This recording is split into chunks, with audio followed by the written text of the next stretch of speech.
So the question really for this environment is about how do we forgive, and I think for me the first part of that is, do I have faith? Because so many people are wrong that it's hard to forgive. I was a public school teacher for a long time, and I have a lot of students that have been murdered. How can I forgive those people? And it just keeps happening. So there's a child's face inside, like the baby doll in yours. Those are all the people that I've cared about. They're gone. There's another child's face inside here, and on the bottom it's composed of handguns. Most of the people that I know that have been murdered have been with a weapon, and most of the people I know that have been murdered with a weapon are black. And enough's enough. So these are my sisters, my daughters, my mothers, my aunts, my grandmothers. These are my friends, people I love. So I have to ask myself, how can I believe in a God where this is allowed to happen? And so I made these first, and then later I read Doubting Thomas, and a friend of mine wrote a poem called Another Finger for the Wound, and explored how can we have faith in this world. So here's the hand showing us the wound, and the Lord's face is here, with his hair behind him. And in his hand are all of us. If you look closely, there's figures inside.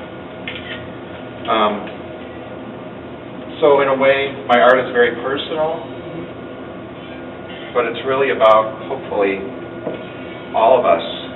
How do we find the road to faith?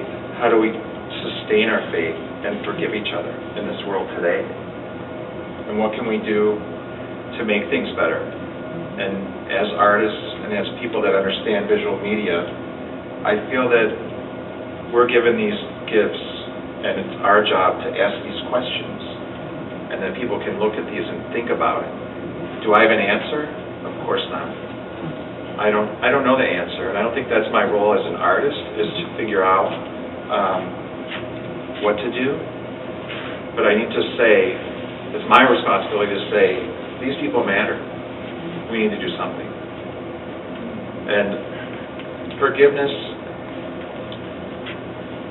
is grace, really. And I was a volunteer with the Restorative Justice nonprofit group for a long time. We went to prisons, we went and talked to people in the hospitals after their family members have been murdered.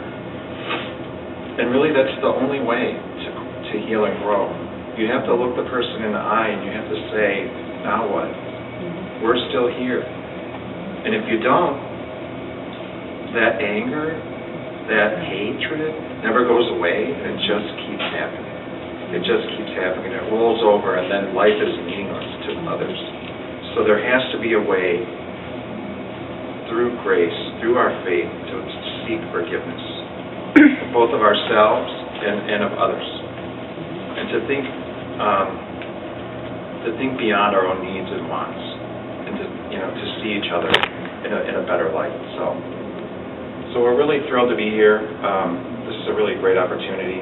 I hope that your students are able to take time and read all these. We came yesterday and read all the wonderful statements, and I'm really, I feel blessed that we're able to be part of this, so thank you very much. Thank you.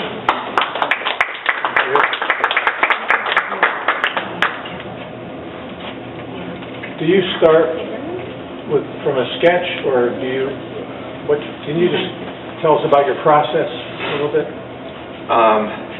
Well, I draw a lot. I just drew your picture, by the way. But the thing is, as an artist, and hopefully you agree with me, I don't choose what I'm going to make. It chooses me. I'm drawn to it. So it it has to start with drawing, because that's kind of like like if you know any athletes, they all run. Whether you play tennis, golf, basketball, football, whatever, running is a primary thing you have to do. So drawing is something as artists we have to do every day to organize our thoughts visually. So yes, it does start with drawing, but it starts, for me, with drawing with that intellectual and that emotional significance. Because there's a lot of work I could make that's fun and interesting, and I do that. I do other types of work. But it doesn't have the staying power. It doesn't have the gravity that I need to pursue a project like this that takes a couple of years at least. Yeah. Thank you. Sure. Anybody else questions? So we're videoing the talk, and we